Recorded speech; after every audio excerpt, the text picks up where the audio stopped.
Food is our lifeblood. We can't go long without it. But for most people, it's more than just a fuel. It keeps us alive, but it also helps us live. Think about some of your favorite memories. A family celebration, first date, memorable trip. I bet food was a part of it. A good meal helps us connect with other people. And that's a reason why breaking bread together is a cornerstone of many religions.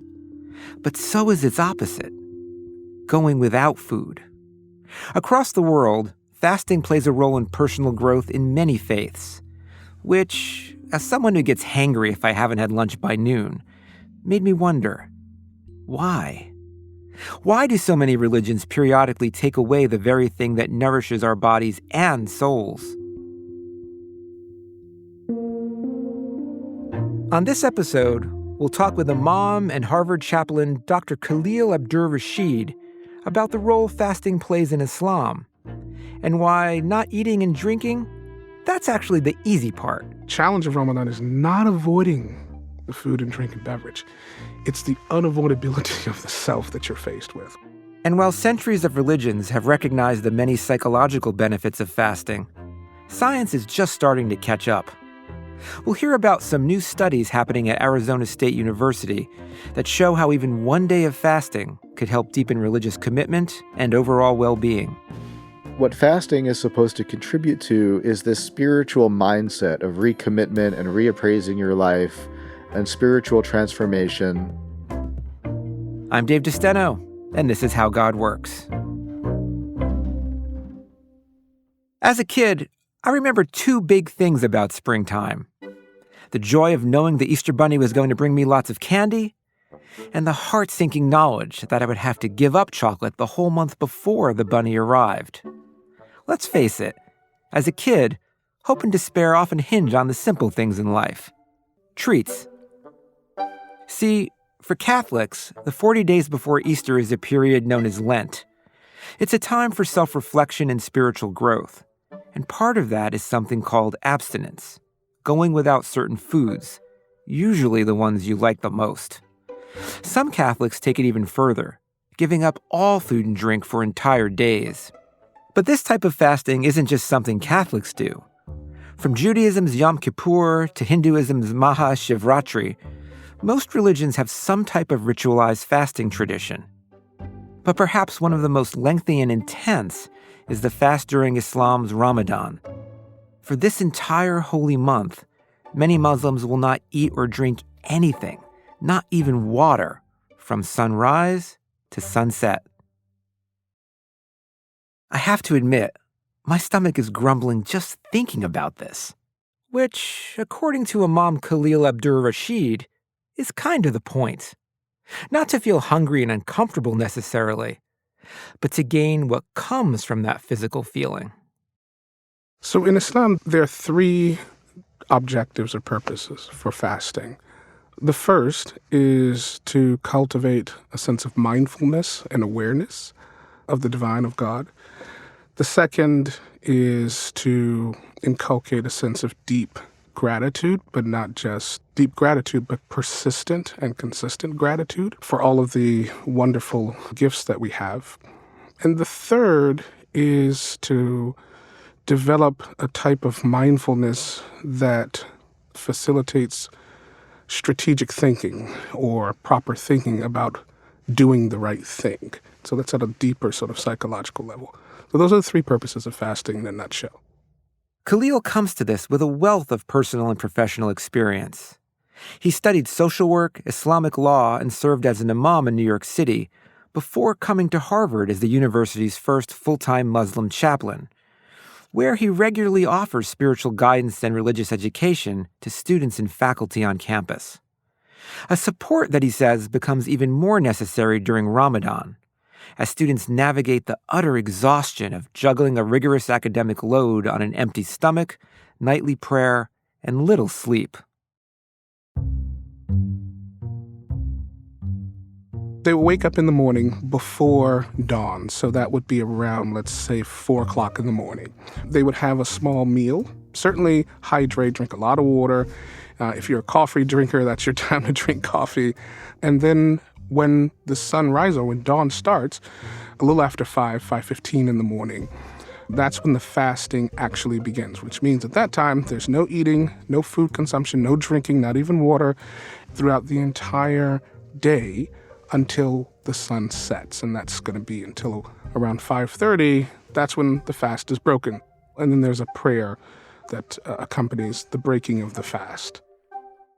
In the month of Ramadan, every night, 1/30th of the Quran is recited in a congregational prayer. And so over 30 nights, the entire Quran is recited to signify the revelation of the entire book. So it's a prayer service that's about an hour in the evening that usually occurs between 8:30 p.m. and 9:30 or 10 p.m. at night. And so the person is up from 4 a.m. till about 11 p.m. or so every single day in Ramadan. Under normal circumstances, hunger and dehydration are a recipe for distraction, headaches, and bad moods. But Khalil says if you do it right, this is exactly where the deeper level of fasting should kick in. So the first level is just staying away from food and beverages. After that, you're going into a second level of fast. And that's more of a psychological, emotional, and behavioral fast. And that's the core aspect of the fast. I'm in a mode of restraint, and not just restraint from regular consumption of food and drink. I'm engaging in the practice of self-restraint, broadly speaking. And so I'm working on my anger. I'm working on my reactions to folks. So if somebody is, trying to pick a fight with you or argue with you, you're supposed to respond by saying, I'm fasting. In other words, I'm not allowing myself to fall into the types of traps where I might usually fall into. I'm engaging in holistic fasting. Here's where the mind-body connection comes in. The spiritually engaged mind says, no, don't pick that fight. Don't get upset. God wouldn't want that. But the body is telling you the same thing in a more practical sense. It's saying, hey, I'm really tired. Let's conserve the little energy I have and not expend it on some petty disagreement or provocation. Maybe don't even talk at all. The body nudges the mind, and the spiritual tradition positively reinforces the behavior. The Prophet Muhammad said that God has no need for a person to give up their food or drink so long as they're backbiting other people. Right? And so you're not indulging with your appetite on one level, but on the other level, you're tarnishing somebody else's character. And then the other tradition is how many a person fasts, but they get nothing from their fast except for hunger and thirst and fatigue. In other words, that's not the point of fasting. And so as you're going through the day, at a certain level, yes, you start to get hungry, you start to get thirsty.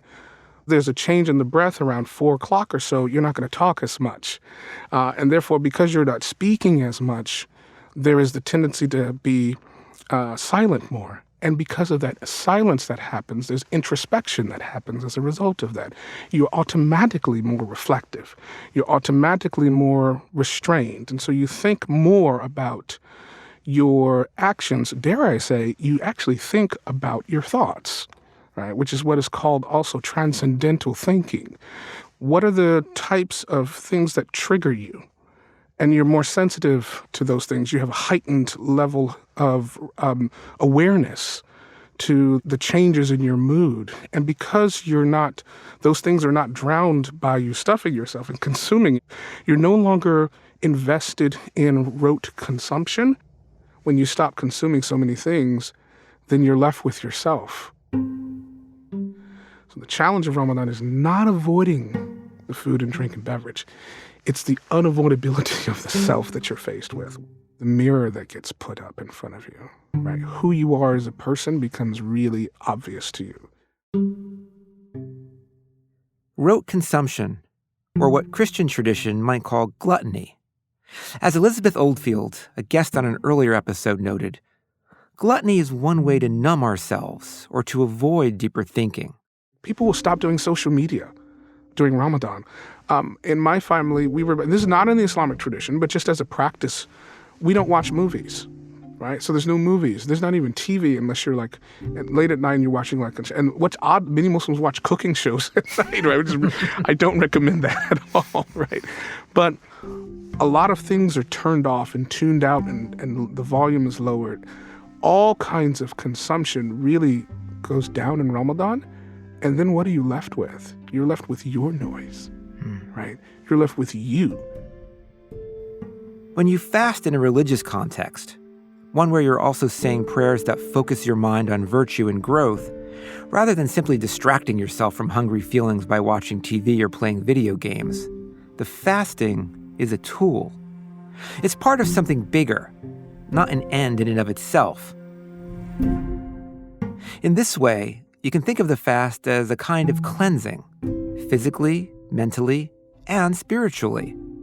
It strips away the excess, helps purify the mind, body, and soul. In the Islamic tradition, the root of all vices and negative conduct is the ego. And in the Islamic psychological tradition, the ego is situated in the gut area. And therefore, fasting targets that area first. It's the primary target. And so by decreasing the amount of food and drink that one puts regularly in their gut, it decreases and weakens and emaciates the appetite, which doesn't eliminate it totally, and that's not the purpose, by the way. So the Islamic tradition is against the idea of cutting off your appetite purposely or intentionally. But the idea is to rein it in. There's an old Arab proverb which says, the ego is like a beast. Either you ride it or it will ride you. And so the idea is that you have to get a hold of yourself, right? Ramadan is a time to intensely focus on curtailing the knee-jerk reactions and the appetites that drive us to do the things that may be in our interest of self-preservation individually, but if we think deeply about the larger ramifications of those decisions, maybe not collectively. And so getting a hold of yourself, why would you do such a thing? I mean, why not live in a society where everybody can just do whatever they want to do without any rules or guidelines? Because from an Islamic point of view, we're here for a higher purpose. And that higher purpose is to recognize that we've come from a larger power, and we are supposed to be good examples for each other. That's why. And we can't do the job of being good examples if we're always living by our own appetites alone. Appetites in a literal and metaphorical sense. Because, while the goal isn't weight loss or any kind of physical health per se, Khalil says that the two are linked. If these are forms of detox, if you're looking at forms of health and in well-being and improvements in wellness that happen with your body, with your state of mind, then what about your heart, right? And when I say heart here, I'm talking about the spiritual faculties behind the muscle itself. So both of these go hand in hand, interestingly enough. So you have heart disease, which is a clinical condition, a medical condition. And then Islamically speaking, you have heart disease. When the person is sort of overwhelmed with their own self to the detriment of others around them and to the detriment of their realizing what they should be responsible for. And so fasting can clear that up as well. And so just like there are health indicators for the body, there are spiritual health indicators for the heart and the spirit as well.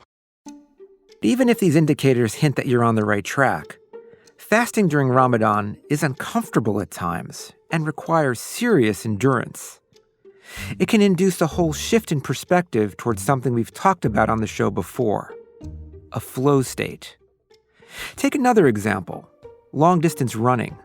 Imagine going out for a quick 3-mile jog. It's such a short period of time that the focus is often on the end.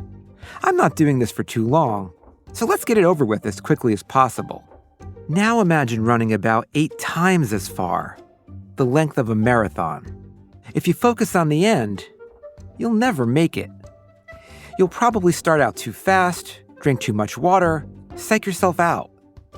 Which is why many distance runners and anyone in a feat of extreme endurance often enter a state where the whole perspective shifts. It's not about the end. It's about the present moment. And after a while, that present moment feels less and less physical. The mind can wander, almost detached from the physical body's discomfort. So too with fasting. 30 days of fasting is no doubt daunting and uncomfortable. But Khalil says the physical experience does get easier as the days pass. The mind and body recalibrate their needs and their focus. Interesting. A lot of folks from the outside of the Islamic tradition look in and say, how could you do that for 12 to 13 hours? By the time you're at day 20, 21, 22, it's a breeze. Your body adjusts. Hunger is no longer a problem, where you're no longer thinking about what am I missing? What am I not eating? What am I not drinking? And how long before I break my fast, right? What's the negative part? It's flipped all of a sudden. You're thinking about, well, what am I doing in the meantime with what I have? We are all fueled by something. We all run on something. I mean, people are fueled by money. People are fueled by ego. People are fueled by drugs. People are fueled by food, by other people, right? And the cleanest of all forms of energy, from a spiritual point of view, is to be energized through spirituality and the divine. To be fueled through a higher cause is more efficient for consistent long-term service according to the Islamic tradition. And then you notice that when you break your fast, yeah, you're hungry, but then do you really need to eat all that food on your plate because your stomach has shrunk? So your eyes are bigger than your stomach, so you start saying, well, really, I don't need that much. I don't need four slices of pizza. Though when I'm fasting, I wish I had 8, right? I don't really need that. Stripping down the extraneous, even redefining what is extraneous, creates a whole new perspective on the self and on others. And what emerges is not the lack, but instead the bounty of the very miracle of existence.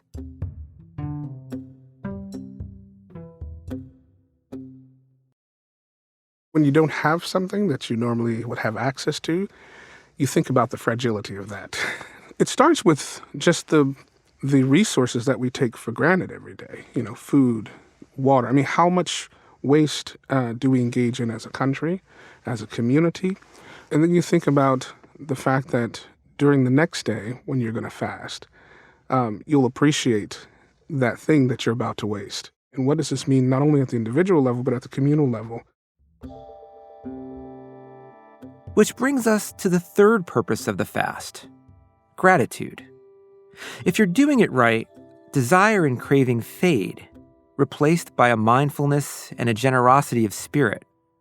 You realize not only do you need far less to survive and thrive, you also have more to give.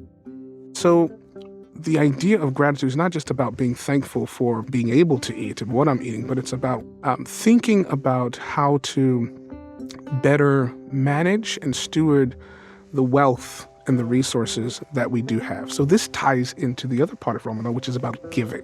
Charitable giving that's done widely in the month of Ramadan all over the world.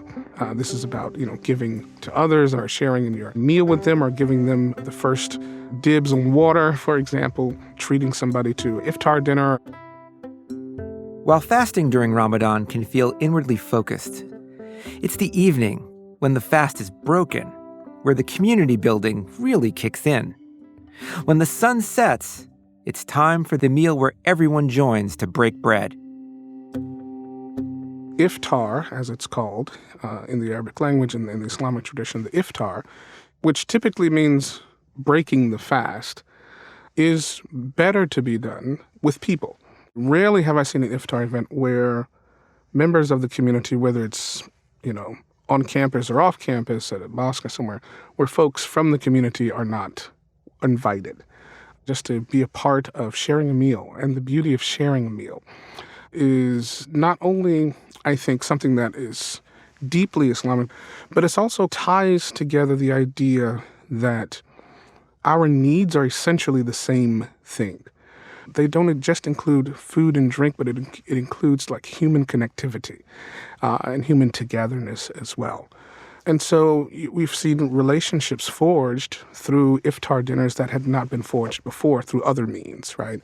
And I mean intrafaith relationships and interfaith relationships as well, and relationships between folks who have no particular faith tradition and folks who are deeply devotional to their own faith tradition. Food plays a miraculous role, I think, in bringing people together. But it also plays a miraculous role in reminding folks what it means to be deeply thankful for the blessings that we take for granted all the time. And it's not just food and drink, it's also connectedness as well. It's a beautiful cycle, really. Going from 12 to 13 hours of a practice that puts you in a more mindful state, thinking about what you owe the divine and each other, to an evening of communal gratitude and prayer. If you look at it from 30,000 feet, that's what religion is all about. Building the support network while also working on yourself, and hopefully having those transcendent experiences now and again to touch something larger than you. But what works for some people might not work for most. Maybe you have to be devout for religious fasting to work. Or maybe you have to do it a certain number of days. Well, that's where the science comes in. And while the research on religious fasting is in its infancy, there's a scientist who not only studies it, but engages in it himself. In the religion that I was raised in, Judaism, if you're really religious, you fast on several days throughout the year, and most people fast on Yom Kippur. That's Adam Cohen, a social psychologist at Arizona State University who, among many other parts of the psychology of religion, has an interest in the role food plays. And the day he's noting, Yom Kippur, or the Day of Atonement, comes at the end of a 10-day period in Judaism known as the Days of Awe. It's a time meant to deepen spirituality, reflect on your sins, and make amends. For Jews, there are three main ways to do this: repentance, prayer, and charitable giving. And it's somewhat timely to do so. You see, traditionally speaking, at the end of these 10 days, on Yom Kippur, God decides your fate for the coming year. Those are the three routes to trying to soften God's judgment against you. And the traditional belief is that God is making a judgment throughout this entire period, but mostly on this one day, Yom Kippur. And starting at Kol Nidre, the evening service that marks the beginning of Yom Kippur, fasting plays a big role. You're supposed to completely abstain from food and liquid from the time that this Kol Nidre service starts till the end of the last prayer, called Ne'ilah, which refers to the closing of the heavenly gates, that the prayers are getting through so that God can hear them. So you're praying, atoning, giving to others. All of that makes sense when it comes to spiritual growth and what God thinks of you. But what exactly does fasting have to do with it? That is, whether it's Yom Kippur, Ramadan, or Lent, what are the various religious reasons for why people fast? So this is a very culturally ancient and widespread practice. So one of them is demonstrating repentance or humility before God. Maybe a slightly different way of saying that is if God has commanded people to fast, that you might be doing it out of obedience to God. That could be similar, but a little bit different. Another is the cultivation of virtue. So if you're going to not eat during daylight hours for an entire month, if you're Muslim, or if you're going to not eat or drink anything for 24, 25, 26 hours over Yom Kippur, if you're Jewish, that takes a lot of self-control. You really have to overcome your temptation. And another one, I think, is doing this as a community. We're all in this together, sort of showing solidarity and building community and signaling to other people in your community that you're a good, moral, trustworthy person, that you can play by the rules. And so if push comes to shove, you might be somebody who can be relied on as well. So that all of those, I think, are possibilities, and I would say that few of them have been investigated using scientific tools. If you look at the scientific literature on fasting in general, it's a pretty mixed bag. There's data showing it can increase negative states like anger, anxiety, and depression. But there's also data showing the opposite. There's data showing it can increase fatigue and distractibility, but also data showing it can help concentration. And so, as a scientist, when I see data like this, it makes me think something is missing. We're not seeing the whole picture. Or to put it differently, context might matter. Meaning some forms of fasting might be better than others when we're thinking about more than getting on the scale. And that's where I think religion might come in. It gives a context and meaning for what I'm doing when I fast. It's not just me trying to lose weight or distract myself from hunger pangs. It's placing that minor suffering in the context of a greater purpose. It's making me feel gratitude, not just relief when the fast ends. The rituals and customs that surround the fasting help to change my thinking, not just my eating. It seems like two things might be going on. To me, one of them is empathy, right? If I'm choosing to fast, it might make me empathic for those people that really don't have enough to eat. That could be one thing. And the other, which I keep returning to, is this community aspect to it. If you look around and everyone you know is fasting, and in fact, the whole city is shut down because you live in a place where people adhere to these practices, you really get this sense of all being in it together. And so maybe you think there are members of my community that are suffering. I really need to help them out. And while spiritual context is key, Adam's research suggests that the exact motivation for the fast seems to matter less. We've done focus groups where we brought people in to ask them, do you fast? Why do you fast? What's it like? Do you think it has any good or bad consequences? Some people will say, well, it's just tradition. I don't know why. Other people will give you the biblical basis. Other ones will say, well, my mother really makes me. We've also done large-scale surveys where we gave people measures of their adherence to Yom Kippur in some of the ways I've described. Do you fast? Do you go to services? And we asked them about their well-being, about their virtues. Do you feel that this connects you to other people? Do you feel this helps you with your self-control? Is fasting once just as good as fasting over multiple years? Is fasting 3 times better than fasting once, and so on? So let's talk about the survey work. What does that tend to show you about how fasting is affecting people? What fasting is supposed to contribute to is this spiritual mindset of recommitment and reappraising your life, and spiritual transformation, trying to reconnect with God, get closer to God, feel more secure in your relationship, but not just with God, maybe also with your spiritual community. People do report more meaning, more connection to other people, better personal well-being if they adhere to these practices. Again, we are trying to control for some obvious things. And so I think the biggest one is maybe the people are just more religiously engaged. These are the ones that are going to services, and maybe it's the services. That's having an effect too.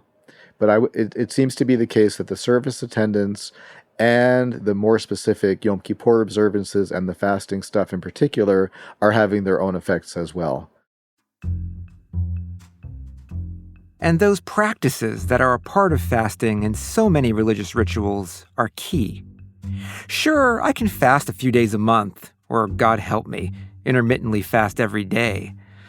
But scientifically speaking, besides maybe losing some weight and improving my blood pressure, it's not going to do much for my mind.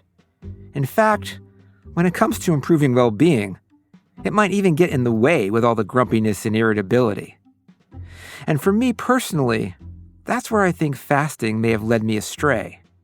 But when the strains of fasting are put in the context of spiritual ideals, where its rhythms lead to contemplation and gratitude, not craving and complaining, that's where the benefits seem to come. And while the study of religious fasting is just beginning, the data already suggest that personal and spiritual growth are likely. What does this mean if you're not a religious person? Well, I think you can still reap the benefits of spiritual fasting if you heed some of its wisdom. Fast during the day, not overnight. It's in the quiet discomfort that you can reflect on your needs and your responsibilities toward others. See the controlling of any irritability as a challenge to embrace, not a trial to overcome. When the fast ends, let yourself feel gratitude for the food, not pride in making it this far. And most of all, try and break your fasts with people you care about. It'll bring you together and maybe make up for those grumpy moments earlier in the day. Whether it's Ramadan, Yom Kippur, or Lent, that's the type of growth fasting is for. Next time on How God Works, we'll talk with New York Times columnist and best-selling author David Brooks about how he found faith, or maybe how it found him. Because I didn't particularly chase it. I didn't decide this year, my New Year's resolution, I'm going to be religious by the end of the year. It was just it's like so many of our growth periods, it's an interaction. How God Works is hosted by me, Dave DeSteno. This episode was written by Josie Holtzman and me. Our senior producer is Josie Holtzman. Our producer is Sophie Eisenberg. Our associate producer is Emmanuel Desarme. Executive producer is Genevieve Sponsler. Merritt Jacob is our mix engineer and composed our theme, which was arranged by Chloe DeSteno. The executive producer of PRX Productions is Jocelyn Gonzalez. This podcast was also made possible with support from the John Templeton Foundation. To learn more about the show and access episode transcripts, you can find our website at howgodworks, all one word, .org. And for news and peeks at what's coming, feel free to follow us on Instagram at howgodworkspod, or me on X or Blue Sky at David DeSteno.